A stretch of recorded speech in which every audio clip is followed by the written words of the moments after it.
प्रिय वत्सों, आज मैं तुम्हें मन का एक गहरा रहस्य बताना चाहता हूं। यह वही रहस्य है जिसे समझ लेने के बाद मनुष्य अपने दुखों की जड़ तक पहुंच सकता है। बहुत पहले की बात है, एक युवक मेरे पास आया। उसकी आंखों के नीचे गहरे काले घेरे थे, चेहरा थका हुआ, मन बोझ से भरा हुआ। वो मेरे चरणों में बैठ गया और बोला, भगवान, मैं बहुत परेशान हूं। जहां जाता हूं दुख साथ चला आता है। काम करता हूं, अधूरा रह जाता है। लोगों से मदद मांगता हूं, कोई साथ नहीं देता। मैं खुश होना चाहता हूं, मैं सफल होना चाहता हूं, लेकिन मेरा जीवन केवल संघर्ष बन गया है। मैंने शांति से उसकी ओर देखा और पूछा, वत्स, तुम दिन भर क्या सोचते रहते हो? वो बोला, मैं यही सोचता रहता हूं कि मेरे दुख कब खत्म होंगे, मेरी परेशानियां कब जाएंगी, मैं गरीब क्यों हूं, मैं सफल क्यों नहीं हो पा रहा। मैं मुस्कुराया और उससे कहा, ठीक है, आज मैं तुम्हें एक साधना देता हूं। घर जाते समय मन में केवल इतना दोहराना, मैं शांत हूं, मैं पूर्ण हूं, मैं प्रसन्न हूं। लेकिन ध्यान रहे, इस दौरान किसी बंदर का विचार मन में नहीं आना चाहिए। युवक चौंक गया, बोला, भगवान, बंदर का विचार क्यों आएगा? मैं ये साधना पूरी निष्ठा से करूंगा। वो चला गया, लेकिन कुछ ही दूरी पर पहुंचते ही उसके मन में अचानक बंदर आ गया। वो घबरा गया। अरे, बंदर क्यों याद आ गया? अब वो बंदर को हटाने लगा।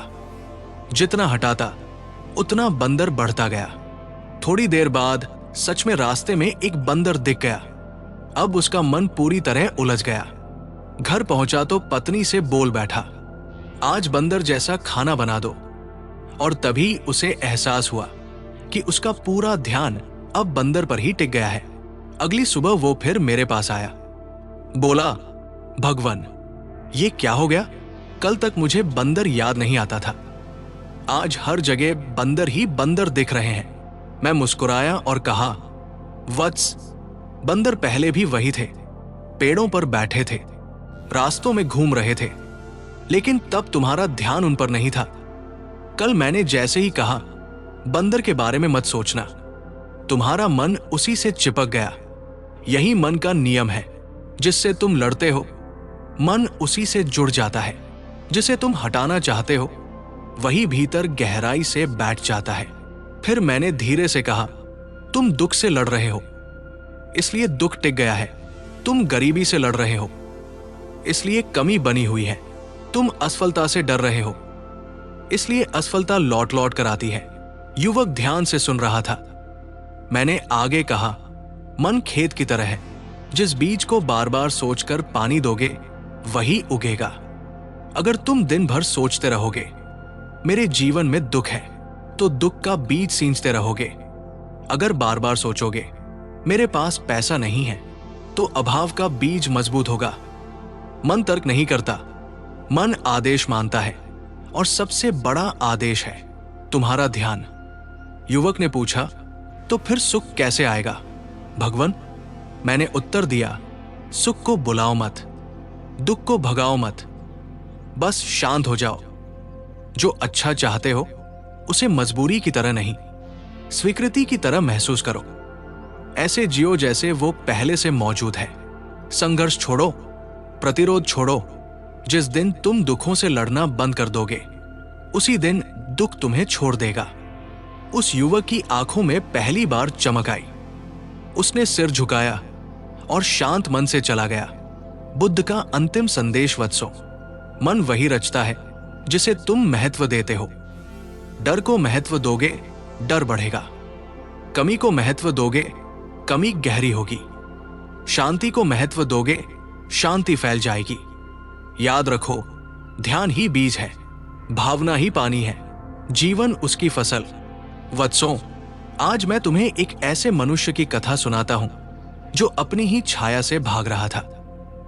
बहुत समय पहले एक युवक मेरे पास आया। उसका शरीर स्वस्थ था, पर मन थका हुआ। उसने कहा, भगवान, मैं जहां जाता हूं असफलता मेरा पीछा करती है। मैं जितना आगे बढ़ना चाहता हूं उतना पीछे खिंच जाता हूं। मैं डर से मुक्त होना चाहता हूं, पर डर मुझे छोड़ता ही नहीं। मैंने पूछा, तुम किससे डरते हो? वो बोला, असफलता से, लोगों की बातों से, गरीबी से, अपमान से। मैंने उससे कहा, ठीक है, आज तुम एक काम करो, कल सुबह सूर्योदय के समय मैदान में जाना और अपनी छाया से आगे निकलने की कोशिश करना। जब छाया पीछे रह जाए तब लौट आना। वो थोड़ा हैरान हुआ, पर उसने सोचा, शायद इसमें कोई गहरा रहस्य होगा। अगले दिन वो सूरज उगते ही मैदान में पहुंचा। जैसे ही सूरज सामने आया, उसकी छाया पीछे पड़ी। वो दौड़ा दौड़ा और तेज, लेकिन छाया हर कदम पर साथ रही। वो थक गया, घुटनों के बल गिर पड़ा। शाम को वो मेरे पास लौटा, बोला, भगवन, मैं छाया से आगे नहीं निकल पाया। जितना भागा, छाया उतनी ही पीछे लगी रही।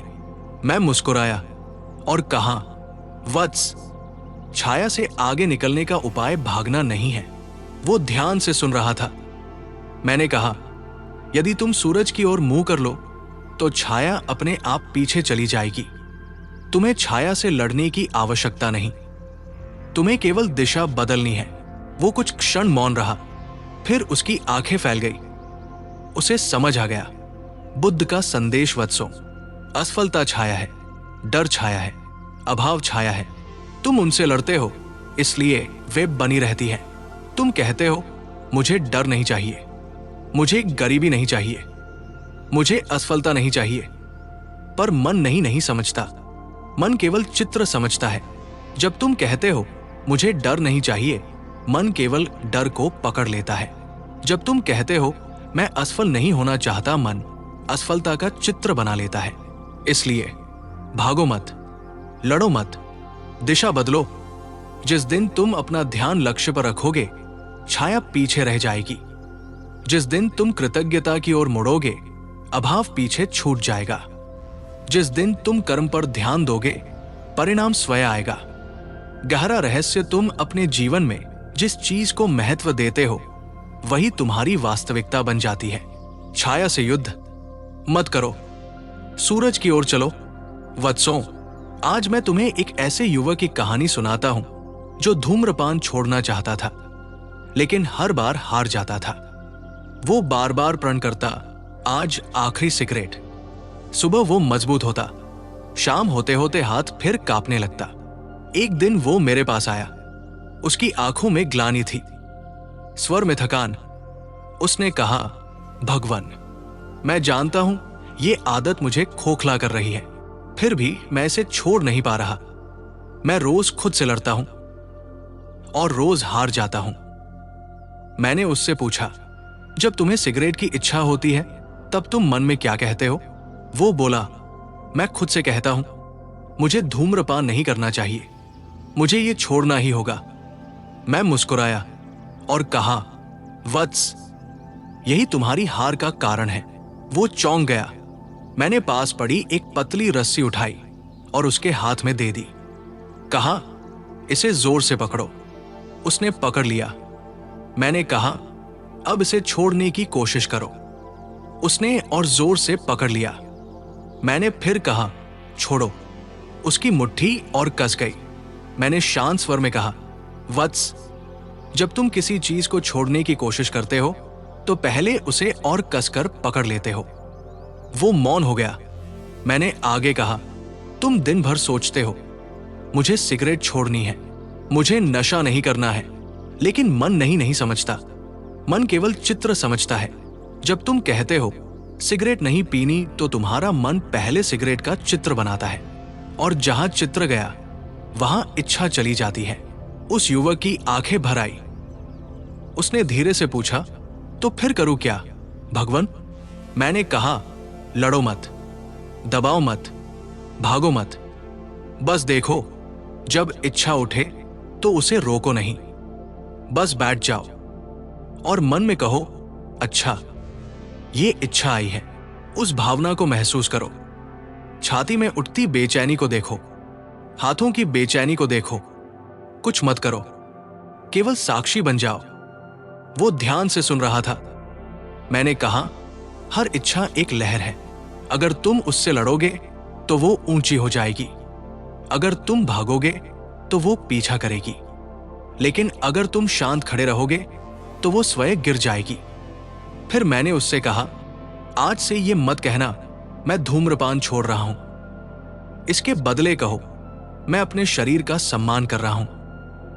मैं अपने फेफड़ों को विश्राम दे रहा हूं। मैं स्वयं को स्वस्थ महसूस कर रहा हूं।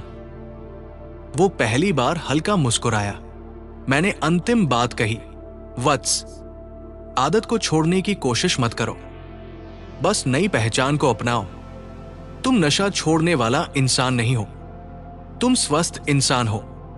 जब पहचान बदल जाती है तो आदत अपने आप गिर जाती है, जैसे सूखा पत्ता बिना खींचे पेड़ से गिर जाता है। उस युवक ने आंखें बंद की, गहरी सांस ली और पहली बार उसके चेहरे पर शांति उतरी।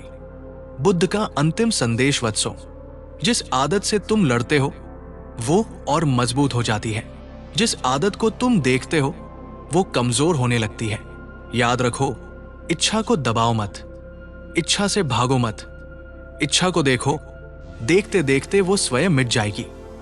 वत्सों, आज मैं तुम्हें एक ऐसे युवक की कहानी सुनाता हूं जो हर समय अपने हाथ में एक छोटा सा यंत्र पकड़े रहता था। चलते हुए वही, बैठते हुए वही, खाते हुए वही, सोते समय वही। उसका मन कभी वर्तमान में नहीं रहता था। एक दिन वो मेरे पास आया, आंखें थकी हुई थी, चेहरा बुझा हुआ। उसने कहा, भगवान, मेरा मन कहीं टिकता ही नहीं। हर 5 मिनट में मैं मोबाइल देखता हूं, पढ़ना चाहता हूं, ध्यान नहीं लगता। परिवार के साथ बैठता हूं, मन स्क्रीन में चला जाता है। रात को सोता हूं, फिर उठकर मोबाइल देख लेता हूं। मैं आजाद होना चाहता हूं, लेकिन ये आदत मुझे छोड़ती नहीं। मैंने उससे पूछा, जब मोबाइल पास नहीं होता तब कैसा लगता है? वो बोला, अजीब बेचैनी होती है, लगता है जैसे कुछ खो गया हो। मैं मुस्कुराया और जमीन से एक छोटा पत्थर उठाया, उसके हाथ में देते हुए कहा, इसे मुट्ठी में कसकर पकड़ो। उसने पकड़ लिया। मैंने कहा, अब इसे छोड़ने की कोशिश करो। उसने जोर लगाया, लेकिन हाथ और कस गया। मैंने शांत स्वर में कहा, वत्स, जब तुम किसी चीज को छोड़ने की कोशिश करते हो तो मन पहले उसे और कसकर पकड़ लेता है। वो चुप हो गया। मैंने आगे कहा, तुम कहते हो मुझे मोबाइल कम करना है, मुझे फोन छोड़ना है, लेकिन मन छोड़ना नहीं समझता। मन पहले मोबाइल की तस्वीर बनाता है और जहां चित्र बनता है वही आकर्षण जन्म लेता है। युवक ध्यान से सुन रहा था। मैंने कहा, तुम मोबाइल के आदी नहीं हो, तुम उत्तेजना के आदी हो, नए संदेश की प्रतीक्षा के आदी हो, स्क्रीन की रोशनी से मिलने वाले छोटे छोटे सुख के आदी हो। उसकी आंखें भर आई। उसने धीरे से पूछा, तो फिर मैं मुक्त कैसे हो भगवान?